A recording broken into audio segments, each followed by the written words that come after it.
Soekarno dan Hatta sepakat untuk bekerja sama dengan Jepang. Dalam upaya mencapai kemerdekaan Indonesia, Soekarno dan Hatta akan bekerja secara terbuka, sedangkan Syahrir dan kawan-kawan bergerak di bawah tanah untuk menggerakkan rakyat dan membentuk kader-kader yang akan menjadi tenaga inti dalam perjuangan dalam merebut kemerdekaan. Karena kerjasama secara terbuka dengan pemerintah militer Jepang, Soekarno kemudian dicap oleh Belanda dan sekutu sebagai antek Jepang yang akan dihadapkan kepada pengadilan militer sebagai penjahat perang. Pemerintah Jepang juga membentuk parlemen bayangan yang dinamakan Chōsangi-in yang bertugas memberi nasihat kepada pemerintah mengenai berbagai hal.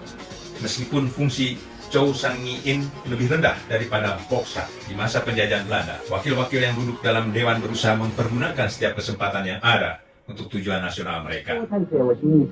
第2回中央参議院が1月30日、最高指揮官臨席のもと、厳かに解任された。Siapa yang bersepakat, saya minta berdiri. Terima kasih.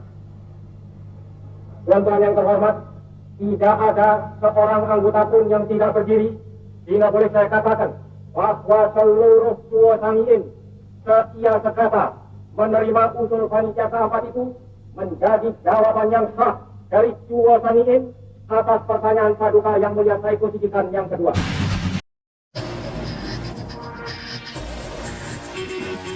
Soekarno dan Hatta sepakat untuk bekerja sama dengan Jepang. Dalam upaya mencapai kemerdekaan Indonesia, Soekarno dan Hatta akan bekerja secara terbuka, sedangkan Syahrir dan kawan-kawan bergerak di bawah tanah untuk menggerakkan rakyat dan membentuk kader-kader yang akan menjadi tenaga inti dalam perjuangan dalam merebut kemerdekaan. Karena kerjasama secara terbuka dengan pemerintah militer Jepang, Soekarno kemudian dicap oleh Belanda dan sekutu sebagai antek Jepang yang akan dihadapkan kepada pengadilan militer sebagai penjahat perang. Pemerintah Jepang juga membentuk parlemen bayangan yang dinamakan Chōsangi-in yang bertugas memberi nasihat kepada pemerintah mengenai berbagai hal. Meskipun fungsi Chōsangi-in lebih rendah daripada Poksa di masa penjajahan Belanda, wakil-wakil yang duduk dalam dewan berusaha mempergunakan setiap kesempatan yang ada untuk tujuan nasional mereka. Maka rakyat Indonesia yang berdiam di daerah pemerintahan Kaibun mendapat kebahagiaan yang amat besar. Pada hari itu diperkenankan berkibar bendera kebangsaan kita sang merah putih, dinyanyikan lagu Indonesia Raya, serta ditambah kesempatan bagi penduduk di sana untuk ikut campur mengambil bagian di dalam pemerintahan negeri. Dengan bantuan Menseku serta Jawab Bunsekanbu, maka saya dari tanggal 26 April sampai tanggal 2 Mei yang baru lalu berada di Sulawesi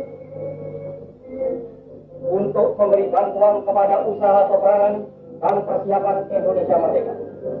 Rakyat Indonesia di daerah Kaibun telah insaf-insafnya bahwa dua usaha ini tidak dapat dipisahkan satu dari yang lain. Perang yaitu merdeka, merdeka yaitu perang. Juga di sana saya berlengkan di dalam hati sanubari rakyat bahwa kewajiban kita bukan hanya mencapai Indonesia merdeka selekas mungkin, tetapi memiliki Indonesia merdeka itu buat selama-lamanya. Syarat mutlak untuk memiliki Indonesia merdeka buat selama-lamanya adalah lihatnya hancur leburnya imperialisme Inggris, Amerika, Belanda dari benua Asia.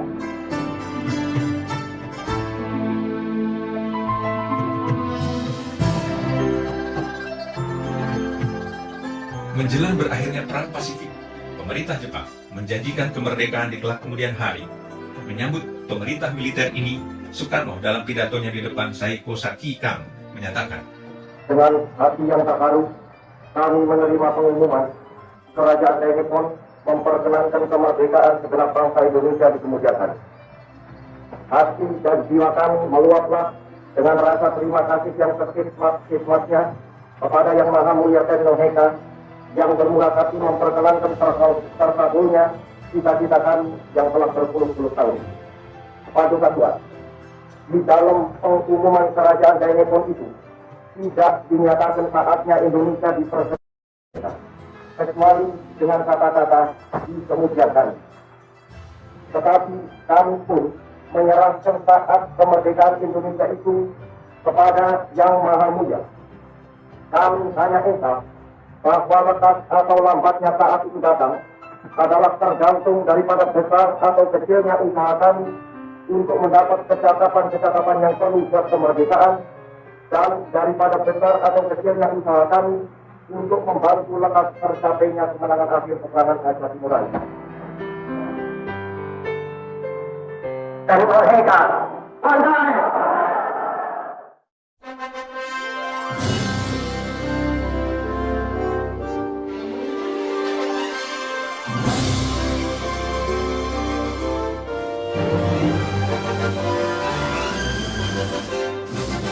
Tanggal 1 Juni 1945, Soekarno mengucapkan pidato di hadapan sidang BPUPKI yang menawarkan 5 prinsip dasar bagi negara Indonesia merdeka yang kemudian kita kenal sebagai Pancasila. Usul Soekarno ini diterima oleh sidang.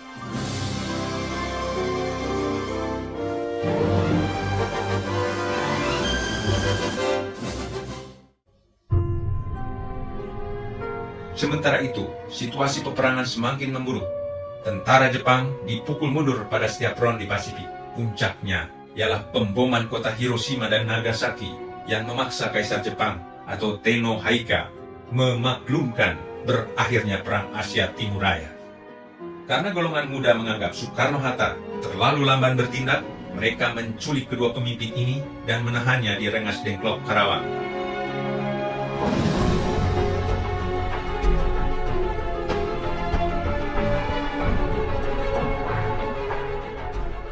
Soekarno dan Hatta masih menunggu persetujuan Jepang untuk kemerdekaan, walaupun Jepang sudah tidak berwenang lagi.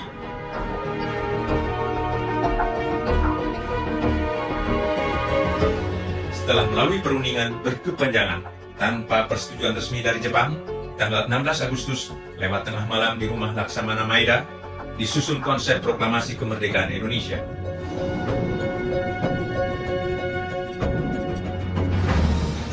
Tanggal 17 Agustus 1945, Soekarno membacakan proklamasi di depan rumahnya di Pegangsaan Timur nomor 56, Jakarta.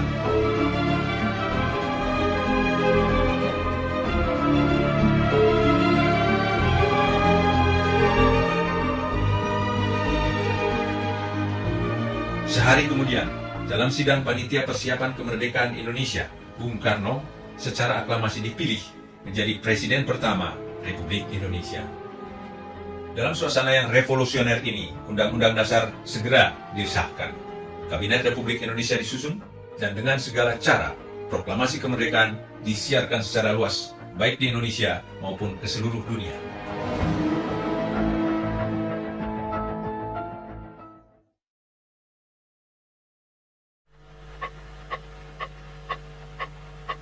Di sini Radio Bandung, siaran radio Republik Indonesia.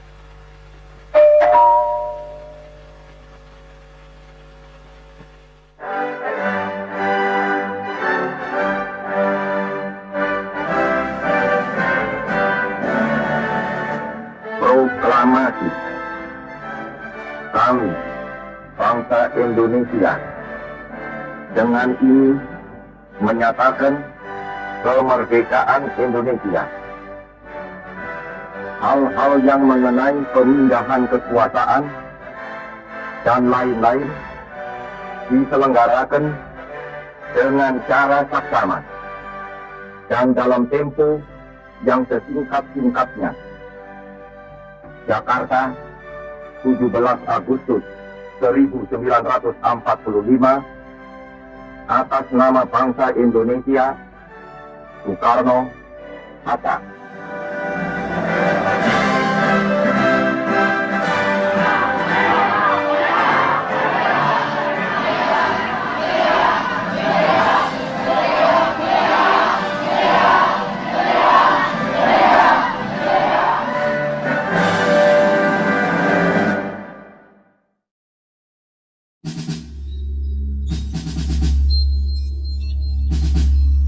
Seperti telah diperhitungkan oleh pemimpin-pemimpin Republik, pasukan serikat atau sekutu yang akan mengambil kekuasaan dari tangan Jepang mendarat di Tanjung Priok, Jakarta. Bersamaan itu ikut pula menyelundup pasukan Belanda yang merasa ikut memenangkan perang dan akan menanamkan kembali kekuasaannya di Indonesia.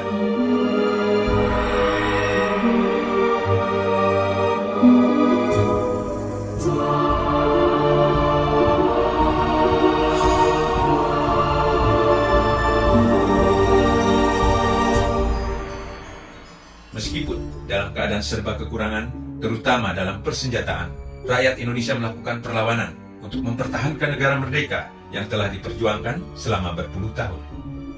Dalam suasana seperti ini, Soekarno dalam karismanya dan daya tarik pribadinya berhasil mengobarkan semangat perlawanan rakyat.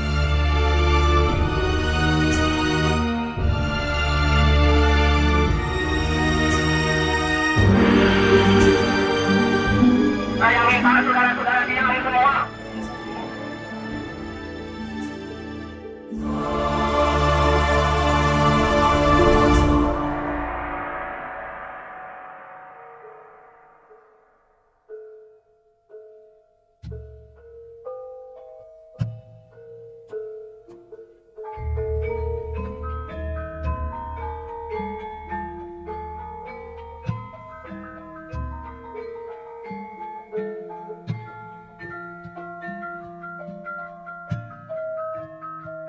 Menghadapi upaya kolonialisme Belanda untuk kembali menjajah Indonesia, Bung Karno memutuskan hijrah ke Yogyakarta dan memimpin perjuangan dari kota itu.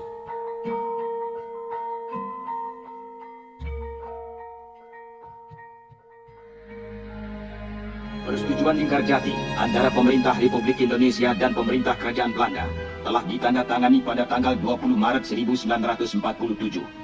Namun hubungan antara kedua negara ini tidaklah lebih baik karena perbedaan tafsir tentang pasal-pasal tertentu dalam naskah persetujuan itu.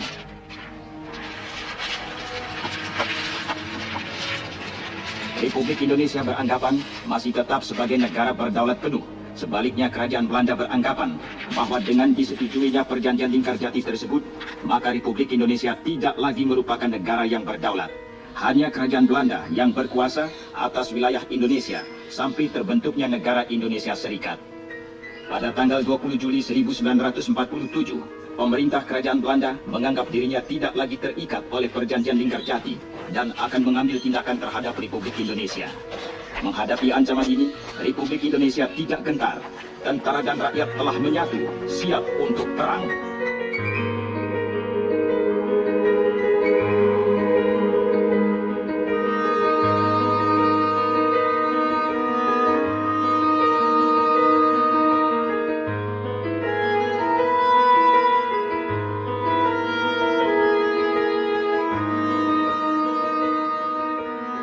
Setelah konferensi meja bundar di Den Haag mengakui kedaulatan Republik Indonesia, Bung Karno dan seluruh jajaran pemerintahan kembali ke Jakarta. Berkat kepemimpinan Bung Karno, akhirnya negara Republik Indonesia Serikat yang semula direncanakan Belanda gagal. Dan pada 1 Agustus 1950, Indonesia kembali menjadi negara kesatuan. Bung Karno akhirnya berhasil menyempurnakan negara kesatuan itu setelah Belanda bersedia menyerahkan Irian Barat ke Indonesia pada tahun 1962.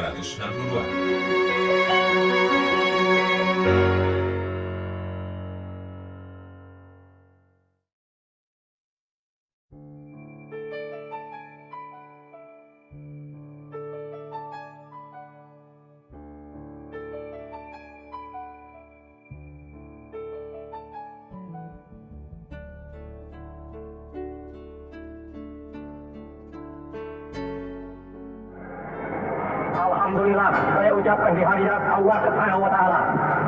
Ini hari aku telah menginjak lagi bumi Jakarta. Sudah hampir 4 tahun lamanya saya tidak bersuara. 4 kali 365 hari saya berpisah dengan rakyat Jakarta. Laksana rasanya seperti berpisah 40 tahun, saudara-saudara. Kepada pegawai, kepada saudara-saudara marhain, saudara-saudara tukang becak, saudara-saudara tukang sayur, saudara-saudara pegawai yang sekecil-kecilnya, tidak ada satu yang terkecuali. Semuanya saudara-saudara, saya sampaikan salamku kepada saudara-saudara sekalian. Alhamdulillah, sekarang di halaman ini telah berkibar sang Dwi Warna.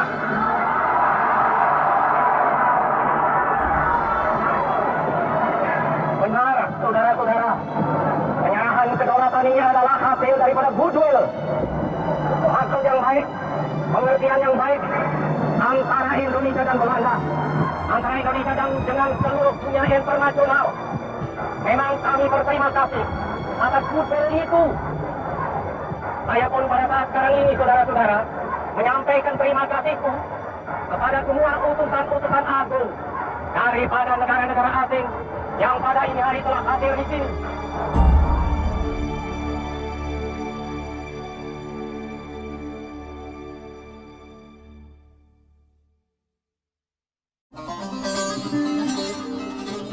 Selama menjabat Presiden Republik Indonesia, Bung Karno juga terus memperjuangkan kemerdekaan negara-negara terjajah. Berkat gagasannya, menyelenggarakan Konferensi Asia Afrika pada bulan April 1955 di Bandung.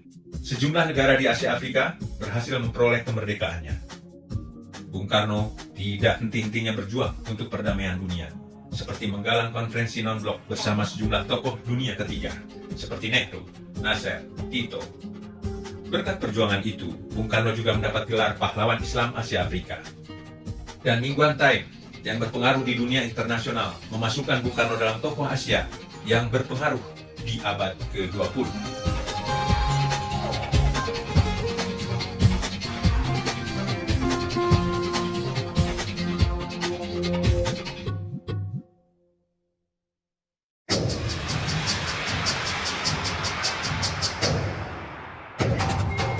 Padahal angkatan perang tidak boleh ikut-ikut polisi, tidak boleh ditunggang-tanggung oleh sesuatu polisi.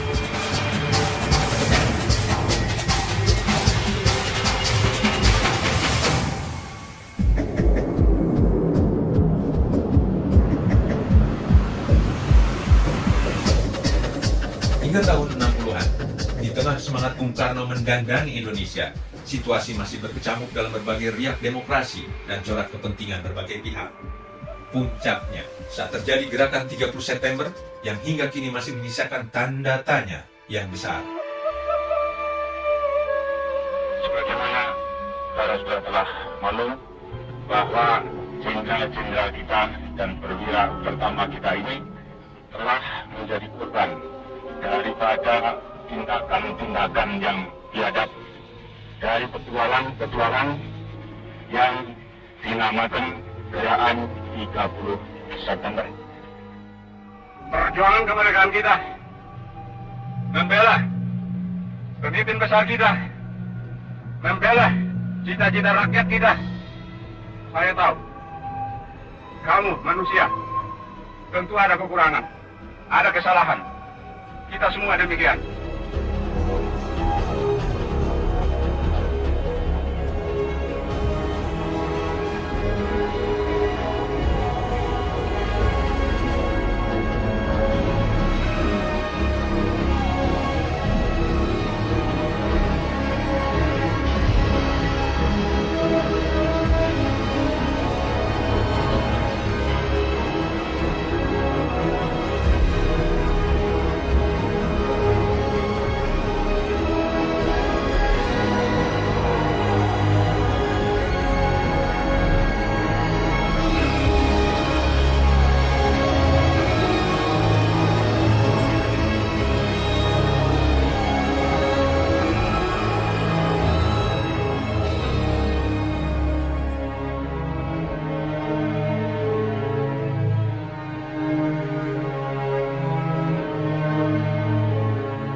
Dikiranya SP 11 Maret adalah satu penyerahan pemerintahan. Dikiranya SP 11 Maret itu satu transfer of sovereignty, of authority. Padahal tidak. SP 11 Maret adalah satu perintah pengamanan. Maka pokok intisari manda yang saya terima dari MPRS adalah membangun bangsa, nation building, dari kemerosotan zaman kolonial untuk dijadikan satu bangsa yang berjiwa, yang dapat dan mampu menghadapi semua tantangan, atau bangsa yang merdeka dalam abad ke-20 ini. Itulah intisari pokok daripada mandat MPRS pada saya.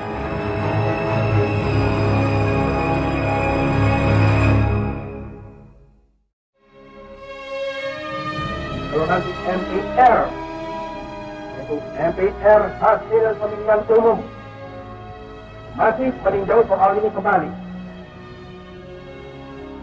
Dan sekarang ini pun saya masih tetap dapat. Dalam pada itu, Presiden memegang dan menjalankan tugas memenang harga kuasa negara bersama. Bung Karno dengan segala kelebihan dan kekurangannya akhirnya dipreteli kekuasaannya. Akhir perjuangan Bung Karno saat pidato pertanggungjawabannya di depan MPRS yang kita kenal dengan Nawaksara ditolak. Nah, karena saya tulis, saya mau beri nama Aksara. Kusnala Aksara. MPRS dalam sidang istimewa tahun 1967 memberhentikan Soekarno dari jabatan presiden dan mengangkat Soeharto sebagai pejabat presiden.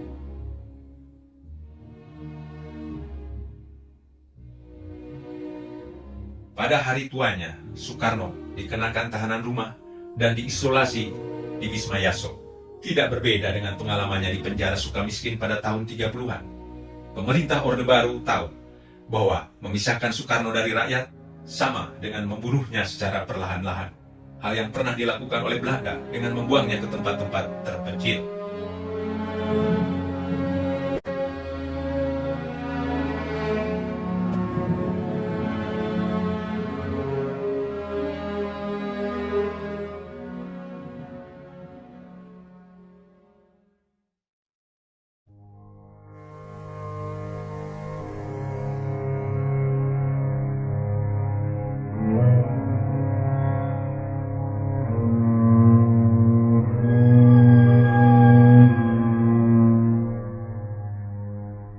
Tanggal 21 Juni 1970, Soekarno wafat dalam usia 69 tahun akibat komplikasi berbagai penyakit yang dideritanya.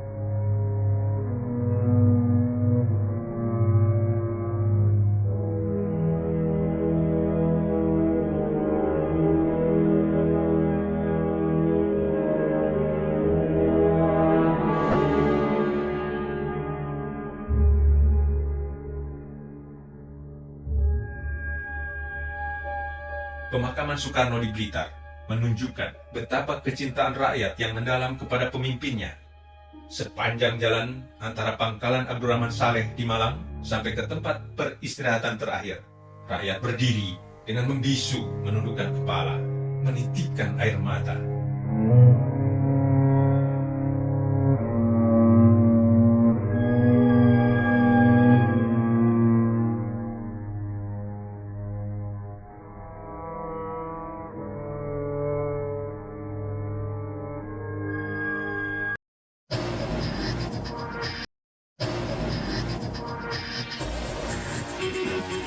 Soekarno dan Hatta sepakat untuk bekerja sama dengan Jepang. Dalam upaya mencapai kemerdekaan Indonesia, Soekarno dan Hatta akan bekerja secara terbuka, sedangkan Syahrir dan kawan-kawan bergerak di bawah tanah untuk menggerakkan rakyat dan membentuk kader-kader yang akan menjadi tenaga inti dalam perjuangan dalam merebut kemerdekaan. Karena kerjasama secara terbuka dengan pemerintah militer Jepang, Soekarno kemudian dicap oleh Belanda dan sekutu sebagai antek Jepang yang akan dihadapkan kepada pengadilan militer sebagai penjahat perang. Pemerintah Jepang juga membentuk parlemen bayangan yang dinamakan Cho Sang-in yang bertugas memberi nasihat kepada pemerintah mengenai berbagai hal. Meskipun fungsi Cho Sang-in lebih rendah daripada Poksa di masa penjajahan Belanda, wakil-wakil yang duduk dalam dewan berusaha mempergunakan setiap kesempatan yang ada untuk tujuan nasional mereka. 体制を審議する第2回中央参議院が1月30日最高指揮官臨席のもと大阪に開任された。 Siapa yang bersepakat, saya minta berdiri. Terima kasih. Tuan-tuan yang terhormat, tidak ada seorang anggota pun yang tidak berdiri, sehingga boleh saya katakan bahwa seluruh Suo Sang-in setia sekata menerima usul panitia keempat itu menjadi jawaban yang sah dari Suo Sang-in atas pertanyaan Paduka Yang Mulia Saiko Sikikan yang kedua.